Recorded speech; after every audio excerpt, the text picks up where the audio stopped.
Guys, उम्मीद करता हूँ आप सब खैरियत से होंगे और आप सबकी ट्रेडिंग अच्छी जा रही होगी। जैसा कि आप सब जानते हैं कि आज इंडेक्स में हमें एक गिरावट देखने को मिली है और इसका मैंने खदशा 2-3 दिन पहले ही अपने डिस्कॉर्ड ग्रुप में अपने मेंबर्स को बता दिया था कि इंडेक्स डेड हो रहा है और इंडेक्स में वो जान नहीं रही और इंडेक्स जो है वो अब नीचे जा सकता है, और वही हुआ। इवेंचुअली इंडेक्स जो है वो नीचे गया।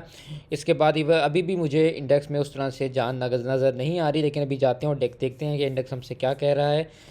अगर अभी तक आपने हमारा डिस्कॉर्ड ग्रुप नहीं ज्वाइन किया तो आप ज्वाइन कर सकते हैं, फ्री ऑफ कॉस्ट है। बायो में मैं उसको बायो और डिस्क्रिप्शन में मैं उसका लिंक डाल दूंगा। सबसे पहले हमारे पास जो न्यूज़ है वो एचकार की। एचकार का रिज़ल्ट आया था, सेल्स इनकी इम्प्रूव हुई हैं, प्रॉफिट्स इनकी इम्प्रूव हुए हैं, ईपीएस इनकी इम्प्रूव हुई है। इसके बाद अगर हम शेयर की बात करें तो शेयर ने भी इसी वजह से आपने देखा है कि आज उसमें एक अपसाइड मूव नज़र आया था हमें, और फिर जब इंडेक्स गिरा तो इवेंचुअली उसमें हमें प्रॉफिट बुकिंग भी नज़र आई। नेक्स्ट हमारे पास सिक्योरिटी पेपर लिमिटेड का है। इन्होंने 18 मंथ में अपना प्लांट जो है वो अपग्रेड करना है, ये भी इसके लिए अच्छी है न्यूज़। गंधारा की जो है वो थोड़ी सी बैड न्यूज़ है, क्योंकि इनका जो चेरी के साथ एग्रीमेंट है वो एक्सपायर हो गया। इससे ऑब्वियसली उनके शेयर पे अफेक्ट पड़ेगा, जिस वजह से आज भी जो है वो नीचे हमें जाता हुआ नज़र आया। इसके बाद गनी ग्लास की है, इन्होंने फर्नेस प्रोडक्शन जो है वो रिज्यूम की है, ये भी एक इनके लिए अच्छी न्यूज़ है। बीएमएल ने फाइल किया settlement request for non performing loans. इसके बाद नेक्स्ट हमारे पास एग्री की है, एग्री ने रिज्यूम किया है यूरिया प्लांट ऑपरेशंस। इसके बाद नेक्स्ट जो है वो हम वसी सेल की है, इसने एक्वायर किया वोटिंग राइट्स इन टीएसपीएल में। इसके बाद हमारे पास अगली माड़ी की है। माड़ी की इवन न्यूज़ भी आज बहुत अच्छी आई थी कि इसने 5% स्टेक एक्वायर किए हैं कोई सुल्तान माइनिंग में, लेकिन स्टिल इसमें नीचे हमें जाता हुआ नज़र आया। और वही बात है कि इसका तो खैर पैटर्न ही ऐसा बन रहा था कि इसने एक बार नीचे जाके एक लेग लगानी थी, लेकिन फिर भी हम इसके चार्ट पे जाके देखेंगे कि हमसे क्या कह रहे हैं। इसके बाद हमारे पास आता है इंडेक्स। इंडेक्स में जहाँ तक बात करें तो ऑलमोस्ट कुछ 1600 पॉइंट मार्केट ने आज निकाल दिए, और परफॉर्मेंस स्टॉक्स में तो हमारा एफसीसीएल वगैरह और डीजीकेसी और पावर, ये सीमेंट ही जो है थोड़ा सा परफॉर्म किया था। इसके बाद अगर हम अपने देख लें सर्किट ब्रेकर्स, सो कोई ऐसा फ्लाइंग के अलावा कोई किसी को कैप नहीं लगा है, सच को लोअर कैप में कोई भी नहीं है। इसके बाद अगर हम अपना व्हील देखें तो वो तो ऑलमोस्ट रेड ही है। और इस वक्त अगर हमारा टॉप पॉइंट कंट्रीब्यूटर्स हैं तो उसमें फौजी सीमेंट है, डीजीकेसी है, और इवन मतलब हमारा सारा सीमेंट ही ऑलमोस्ट चला है, और बाकी सब हमारा उड़ा पड़ा है। माड़ी उड़ा हुआ था, आज हमारा ऑयल एंड गैस सेक्टर था। इवन एमईबीएल ने पॉइंट्स निकाले हैं, पोल ने निकाले हैं, हपको ने निकाले हैं। सो मार्केट कुछ अच्छी नहीं रही आज। अब हम चलते हैं ज़रा अपने इंडेक्स पे और देखें हमारा इंडेक्स हमसे क्या कह रहा है। जी, तो जहाँ तक कि KSE 100 इंडेक्स की बात है तो मैं आपको बताऊंगा कि इसमें थोड़ा सा हमें रोला शोला नज़र आ रहा है। उसमें ये हुआ है कि जो डेली पे EMA की लाइन थी उसके नीचे ब्रेक डाउन दे दिया है जो आपकी कैंडल ने। मैं यही कह रहा था कि जिस तरह ये हुआ था ना जुमेरात को, कि हमें ये एक ऊपर था, क्लोजिंग हुई थी, उसके बाद नेक्स्ट जो थी उसने नीचे आपको ब्रेक डाउन दिया था, लेकिन फिर क्या हुआ कि डे एंड से पहले उसने आपको ऊपर क्लोजिंग दे दी थी, तो एक तरह से हमारी एक ख़तरा टल गया था। अभी भी यही हुआ था कि मैंने देखा था 2:30-3 बजे के करीब कि इस तरह कुछ हुआ था कि इसने एक विक मारी थी, और इसी तरह की एक विक जो थी इसने यहाँ पे मारी थी, तो मुझे था कि शायद विक ऊपर क्लोज हो जाए तो ख़तरा ना हो। लेकिन अब हुआ ये कि इसने नीचे एक जो है ना एक कैंडल क्लोज कर दिया। उससे ये हुआ है कि अगर तो इसका नेक कैंडल नीचे खुलती है और वो यहीं पे आगे कहीं बंद होती है तो फिर हमें थोड़ा सा देखना पड़ेगा चीज़ों को। लेकिन वही बात आ जाती है कि अगर हम पीछे भी अगर हम पास हिस्ट्री देखें तो एक बार ऐसा हो चुका है कि इसने इसके नीचे क्लोजिंग दी थी, नेक्स्ट कैंडल भी इसके नीचे बनी थी, लेकिन यह हुआ था कि डे एंड से पहले इसने इसको ऊपर की तरफ आके क्लोजिंग दे दी थी, जिससे ये हुआ था कि हमने मार्केट में एक नई रैली जो थी वो इन्जॉय की थी। सो मुझे कल भी उम्मीद है कि इंशाल्लाह ऐसे होगा कि ये यहीं से अगर नीचे बनाती भी है एक कैंडल तो ये जाके 113 के पास कहीं सपोर्ट लेगी मार्केट, और यहीं से ऊपर आके एक कैंडल देके EMA की लाइन से ऊपर क्लोजिंग दे देगी, ठीक है। और फिर इंशाल्लाह हमें 116, 117, 118 के गेंस मिल जाएंगे। लेकिन अगर यहाँ से नीचे जाती है तो कोई मसला नहीं, हमारे एसएल्स इंटैक्ट होते हैं, मसला कोई बात नहीं, परेशान नहीं होना आप लोगों ने। मैंने इसीलिए आज आप लोगों को कोई ट्रेड कोई कॉल नहीं दी, क्योंकि कल का दिन थोड़ा सा इंपॉर्टेंट है। अगर यहाँ से नीचे जाती भी तो कोई मसला नहीं, वहाँ पर 109 की सपोर्ट है, फिर 105 की सपोर्ट है, हमें जो भी स्टॉक्स हैं वो डिस्काउंटेड रेट में मिल जाएंगे। तो बस ये है, कल थोड़ा सा जो है ना आपने मोहतात रहना है, ज़्यादा जो है ट्रेड्स ना लें, आप कैश रखें अपने पास कि अगर यहाँ पे कहीं मिलता है तो देन हमें फिर बाइंग की मौका मिलेगा, देन हम इंशाल्लाह इसमें अच्छी बाइंग करेंगे और अच्छे गेंस कमाएंगे। अब चलते हैं अपने स्टॉक्स पर और देखते हैं स्टॉक्स हमसे क्या कह रहे हैं। जी, तो हमारे पास जो पहला स्टॉक है वो है INIL। INIL जो है वाहिद स्टॉक है जो थोड़ा सा समझ आ रहा है और ये वापस ट्रेंड में आ रहा है। इसको देख सकते हैं 165.83 का आपका स्टॉप लॉस है, 167.36 चल रहा है, ऑलमोस्ट ₹2 का आपका एसएल बन रहा है। ये एसएल रख के आप बैठ सकते हैं और ये अगर ऊपर गया तो ऐसे जाएगा और ये आपको जाके ये इसको 169 को टेस्ट करेगा, 169 को टेस्ट करके नीचे आएगा कहीं यहाँ तक आ सकता है 167 तक, एंड देन फिर ये ऊपर जाएगा 172 एंड फिर इसी से सपोर्ट 169 से दोबारा लेगा और फिर 173 के बाद 171.85 एंड देन आपको जो है 175 एंड देन 177 और 179 भी मिल सकता है। एंड देन अगर इसका ब्रेकआउट आया तो आपको मज़ीद गेंस मिल सकते हैं। अब आपने इसमें चलना ऐसे है कि आपने हर एक रेजिस्टेंस पे इसको बेचते जाना है, ठीक है, आपने होल्ड नहीं करना, क्योंकि मार्केट अच्छी नहीं है। मार्केट में अगर आप फंस गए या आप टाइम पे प्रॉफिट ना बुक कर पाए तो वापस वही रेट आ जाता है, ठीक है। तो आपने साथ साथ इसको हाथ के हाथ जैसे ही आपको ये स्ट्रेंथ पे मिले तो आपने बेच दें, वापस डिप आए तो दोबारा ख़रीद लें, ठीक है। एक यही है जो मुझे समझ आ रहा है, बाकी मुझे भी समझ नहीं आ रहे। इसके बाद टॉमसेल है, टॉमसेल उड़ा पड़ा है, ये इसकी जो है सपोर्ट है। वैसे तो इसने यहाँ पे ऑलमोस्ट ट्रिपल बॉटम किया है और एसएल भी नहीं तोड़ा, लेकिन ये इसका जो है राइट इशू आई थिंक आ रहा है 28 जनवरी को, तो उस पर शायद ये थोड़ा सा और पिटे शिटे, लेकिन यही है कि ट्रिपल बॉटम की है, लेकिन अभी इसको ना लें, राइट इशू वाला कोई रोला गोला है, अभी ना लें इसको। इसके बाद ATB है, ATBA में क्या करना है, ये भी उड़ा पड़ा है, इसको भी अभी हाथ ना डालें, ये भी मरेगा क्योंकि फ़ायदा नहीं है, अभी बिल्कुल डाउन ट्रेंड है इसका। 15 मिनट पे भी डाउन ट्रेंड है, तो आप सोचें कि क्या मिलेगा आपको। GHNI भी डाउन ट्रेंड है, नहीं समझ आ रहा अभी, बेशक इसने यहाँ पे आके ट्रिपल बॉटम ऑलमोस्ट लगाया है, लेकिन अभी नहीं समझ आ रहा ये। इसको मैं अगर कैंडल स्टिक पे भी देखूँ तो मुझे उस पर भी समझ नहीं आ रहा। यहाँ से ऊपर गया अभी तो 583 है इसके पास, लेकिन वही बात है कि शदीद डाउन ट्रेंड चल रहा है, तो इसमें आपको स्टॉक पकड़ भी लेंगे ना तो वो आपको थोड़ी देर बाद रेड मिलेगा। गैल की जहाँ तक बात है तो उसकी न्यूज़ आई हुई थी, उसकी बस ये पिटा है, यह आपका एसएल था, एसएल हिट हो गया था तो आपको इसमें से बाहर आ जाना चाहिए था। इसका गैप फिल हुआ था और यहाँ आपका एसएल बनता था, ये आपको बाहर आना चाहिए था, लेकिन अब यहाँ पे है तो ये हो सकता है यहाँ से आपको इधर से सपोर्ट कहीं से ले 388 से, ठीक है, तो हो सकता है यहाँ से सपोर्ट ले, इसलिए इसको भी अवॉइड करें, अभी इसमें आपने नहीं जाना। जहाँ तक बात एच कार की है तो एच कार ने यहाँ से सपोर्ट लेने की कोशिश तो की है, अगर आपने इसको लिया हुआ है तो बस 303.52 का आपका एसएल है, ये हिट हो तो बाहर आ जाए, वरना के पास 312 316 की वही पुरानी सपोर्ट्स रेजिस्टेंस मौजूद है। इसके बाद है माड़ी में क्या करना है, माड़ी में अभी आपने एंटर नहीं होना, शदीद डाउन ट्रेंड है और ऑलमोस्ट इसको कैप लग गया था, वो लोअर कैप लग गया था, नीचे आया तो इसके पास ये गैप इसने छोड़ा था, ये भी फिल कर सकता है, 560 आ सकता है, 560 के बाद इसमें जो जगह मौजूद है वो 550 560 इसको आ सकता है ये, ठीक है, ये जहन में रखें, 550 560 आ सकता है, अभी नहीं लेना, ठीक है, अभी डाउन ट्रेंड है, अभी ना लें, अभी लेंगे तो फंसेंगे, अभी इसको नहीं लेना, इसको ज़रा जमने दें नीचे और फिर इसको जो हम लेंगे, क्योंकि देखें अगर हम इसको बड़े चार्ट पे भी देखें तो ये यहाँ आके नीचे की तरफ जमा हो रहा था, इसकी वजह से इसमें जो है एक सेलिंग प्रेशर आया और ये आके नीचे इसने हिट किया, और अभी यही है कि इसमें नीचे जगह मौजूद है, सो ये हो सकता है 500 550 आ जाए, तो अभी आपने इसमें हाथ नहीं डालना, एक बार इसको वापस यहाँ पे कहीं से रिवर्सल लेने दें, देन हम इसको देखते हैं। जहाँ तक पोल की बात है तो पोल ने अपना प्रीवियस लो नहीं तोड़ा, पोल देख सकते हैं, ये आपका एसएल है 625.67 का 629 चल रहा है, हिट हो तो बाहर आ जाएं, ठीक है, बहुत ही सेफेस्ट एसएल रखना है तो ये 624.30 रख लें, हिट हो तो बाहर आ जाए, नहीं हिट होता तो रखे रहें 640 650 के लिए। इसके बाद हपको है, हपको में क्या करना है, हपको अभी नहीं समझ आ रहा, ये इसकी सपोर्ट तो है जहाँ से इसने सपोर्ट ली है, ये आप कर सकते हैं कि अगर तो लिया हुआ है ना तो फिर ये आपका एसएल है 129.80 का, हिट तो बाहर आ जाए, वरना 136 140 आपके पास टारगेट्स मौजूद हैं। इसके बाद है, ये भी नहीं समझ आ रहा अभी, ये भी नहीं, एफ भी नहीं समझ आ रहा। एफ में आप ये कर सकते हैं, थोड़ा सा से नीचे आने दें।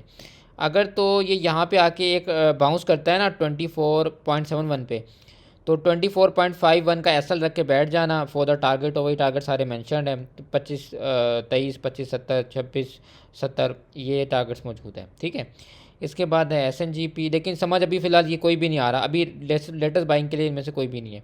एसएनजीपी ने अपना एसएल तोड़ा, इसकी अब है अपनी सपोर्ट के पास। अगर इसको लेना है आपने, तो आपका जो एसएल है वो ये होना चाहिए 93.15 एसएल रख लें। 94.12 चल रहा है, ₹1 का एसएल है, ऊपर गया तो 97.94 पे निकाल देना, ठीक है। लेकिन अभी वही बात है कि डाउन ट्रेंड है, डाउन ट्रेंड में चीज़ पकड़ेंगे या बॉटम पकड़ने की कोशिश करेंगे तो मारे जा सकते हैं। लेकिन अगर लेना तो ₹1 का एसएल बन रहा है, आप ये देख, आप इस तरह से देखें, ठीक है। मैं एंड में आपको बताता हूँ कि कौन से लेने वाले हैं। जहाँ तक एवियन की बात है, तो एवियन का भी वही रोल है कि सपोर्ट पे तो मौजूद है लेकिन ट्रेंड में नहीं है। तो जब एक चीज़ सपोर्ट पे मौजूद होती है, ट्रेंड में नहीं होती, तो वो मज़ीद नीचे भी जा सकती है। आपको थोड़ी देर को तो इसमें ऐसे नज़र आएगा कि यार ये ऊपर जा रहा है, एंड देन फिर ये धड़म करके नीचे आएगा और यहाँ पे कहीं सपोर्ट बना रहा होगा, तो फ़ायदा नहीं होगा आपका। आपको यही लगेगा कि यार मैं तो जो चीज़ मैंने ख़रीदी है वो सही ख़रीदी है, लेकिन वो आपको फंसा देगा। सो इस तरह से आपने इसमें जो है अभी एंट्री किसी में बनाई, क्योंकि सारे डाउन ट्रेंड भी शो कर रहे हैं। जहाँ तक बात है एवीएन की, तो एवीएन ने भी भाई साहब अपना एसएल तोड़ दिया है। ये नीचे आ सकता है यहाँ पे, ये ऐसे कर सकता है कि यहाँ से नीचे आए इधर पे, और इधर से फिर ये बाउंस बैक ऐसे ऐसे करता हुआ ऊपर जाए, ठीक है। तो अब आपने क्या करना है, इसको नीचे आने दें 154.48 पे, वहाँ पे आके बाउंस बैक करे तो 154 का एसएल रख के बैठ जाना फॉर द टारगेट ऑफ 162। इसके बाद है एयरलिंक, एयरलिंक में क्या करना है, नीचे आ रहा है बिल्कुल, और ये इसका एक सपोर्ट जोन था। अगर इसको तोड़े बगैर बाउंस बैक करता है तो आपने इसमें अपना एसएल 192.70 का रख लेना। ऑलमोस्ट अभी तो करंट भी आपका जो है कोई ₹2 का एसएल बन रहा है, ऊपर गया तो ये आपको 200 करा देगा, ठीक है। इसके बाद है एफसीसीएल, एफसीसीएल में क्या करना है, एफसीसीएल भी ट्रेंड में है, ठीक है। ये आपका एसएल है, इसमें अगर लिया हुआ है तो ये आपका एसएल है 37.84 का, ₹1 ऑलमोस्ट नीचे आपका एसएल बन रहा है, ऊपर गया तो ये 39.50 लगा सकता है। इसके बाद है डीजीकेसी, डीजीकेसी में आपको अभी ये भी ट्रेंड में है, देख सकते हैं, ये भी ट्रेंड में है। ये आपका एसएल है 105 का, 10780 चल रहा है। सो ये भी ऐसे कर सकता है कि यहाँ से ये वापस ऊपर जाए, इसको टेस्ट करे, नीचे आए, फिर ये जाके 111 112 को टेस्ट कर ले। टीएससीसीएल में क्या करना है, टीएससीसीएल नीचे जा रहा है, और इसमें ये है कि अभी ना लें, ये नीचे आएगा कहीं, या तो ये 204 से सपोर्ट बनाता है या फिर ये 201 से, देन देखें अभी ना इसमें पकड़ पड़े। BWCL में क्या हो रहा है, BWCL भी इस टाइम ट्रेंड में तो है। ये आपका एसएल है, अगर लिया हुआ तो 356.35 आपका एसएल है, और टारगेट्स में 368 369 का मौजूद है। क्लोवर में क्या हो रहा है, क्लोवर नीचे आ सकता है, बिल्कुल यहाँ आ सकता है, तो 48.30 यहाँ से ये नीचे आ सकता है, ऐसे ऐसे करके यहाँ पे आएगा कहीं, फिर यहाँ से बाउंस बैक करेगा, फिर इधर शायद रीटेस्ट करने आए, देन फिर ये निकलेगा। तो इसको नीचे आने दें 48.30 पे, वहाँ पे आता है तो आपने अपना एसएल मूव कर लेना है, इसको उठा के यहाँ पे, ठीक है। ऐसे आपने अपना एसएल मूव कर लेना है, ये इसको उठाना है, एंड देन यहाँ ये आपका 48.17 का एसएल होगा, ये रख लेना अगर 48.30 तक आता है, और फिर इसमें बैठना। जहाँ तक बात है BF बायो की, तो BF बायो ये भी नीचे आने दें, ये भी हो सकता है अपना गैप फिल करने वापस आए 210 पे, यहाँ पे कहीं आएगा। अगर ये यहाँ पे कहीं आता है, इसको टेस्ट करके ऊपर आता है, तो अपनी इसके चंगल में नहीं पड़ना, क्योंकि यहाँ भी एक गैप मौजूद है। ये मज़ीद नीचे आके इस गैप को फिल कर सकता है, एंड देन फिर ऊपर जा सकता है। अगर तो ऐसा करता है तो कोई बात नहीं, यहाँ पे आ जाए, हम यहीं पे इसके नीचे ये वाला एसएल है अपना, ये एसएल हम अपना मूव करेंगे यहाँ पे, ये यहाँ पे आके बाउंस बैक जब करेगा ना यहाँ से यूँ, और फिर यूँ निकलेगा, तो हम इसको ऐसे ले लेंगे कि यहाँ हमारा जो है एसएल जो है यहाँ रख लेंगे और इसमें बैठ जाएंगे, और ये वापस जाके जो है ना एक रैली हमें 230 की करा सकता है, ठीक है। इसके बाद है FABL, बैंक पे भी टाइम नहीं मैं ज़ाया कर रहा, क्योंकि बैंक में कोई भी नहीं है इस टाइम, सारे फारिग हुए हुए हैं।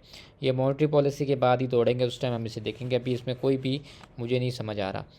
इसके बाद है फातिमा फर्टिलाइज़र, ये भी वैसे नीचे आ रहा है तो इसको भी अवॉइड करें अभी ना। अगर लिया हुआ है तो 82.84 आपका एसएल है।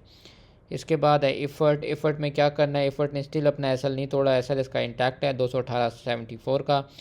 अगर ये इसको नहीं तोड़ता तो रखे रहें। और उसके बाद अभी भी जमा हो रहा है, सेटलमेंट अच्छी आ रही है तो उम्मीद है इसमें अच्छे गेंस आएँ। इसके टारगेट जो हैं 222, 224, 230 और ऊपर ऑनवर्ड्स हमें 235 तक नज़र आ रहे हैं।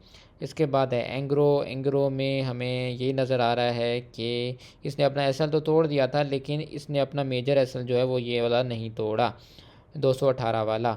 तो हो सकता है ये ऐसे करे कि यहाँ से नीचे आके इसको टेस्ट करे, टेस्ट करके ऊपर जाए। टेस्ट करके यूँ ऊपर जाता है ना, तो हम पता है क्या करेंगे, हम ये करेंगे कि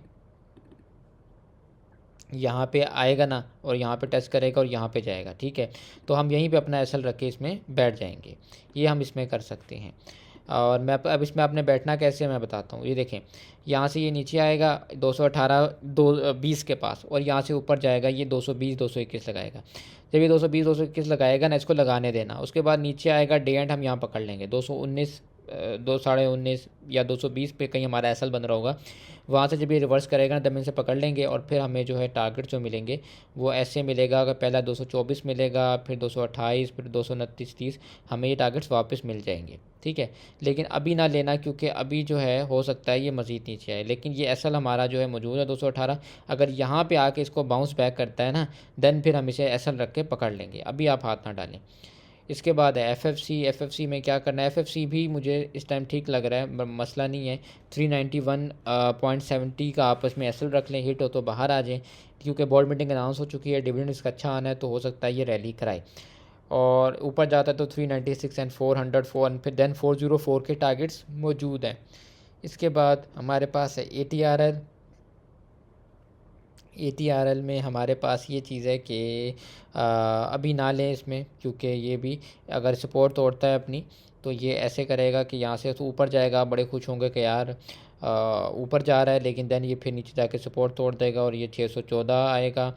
देन फिर ये यहाँ पे आके कहीं 603 लगा देगा। तो इसलिए इसमें भी अभी ना पड़े, डाउन ट्रेंड चल रहा है। NRL में क्या करना है, NRL भी अभी नहीं लेना, क्योंकि NRL भी ये कर सकता है कि यहाँ से नीचे आके 260 एंड देन फिर 255-50 लगा सकता है। सो अभी NRL भी नहीं लेना। इसके बाद है शेल भी अभी नहीं लेना। बेसिक एसएल नहीं तोड़ा, लेकिन अभी आप ना लें शेल। अगर लिया हुआ है तो 193.61 का एसएल रख लें, ठीक है। इसको थोड़ा सा ट्रेंड में आने दें। जहाँ तक बात है PSO की, तो PSO भी अभी नहीं लेना। उसकी रीज़न है कि 366 की सपोर्ट लेवल है, यहाँ पे आके रीटेस्ट करेगा, ऐसे आके देन ऊपर भागेगा, ऐसे ऐसे ऐसे।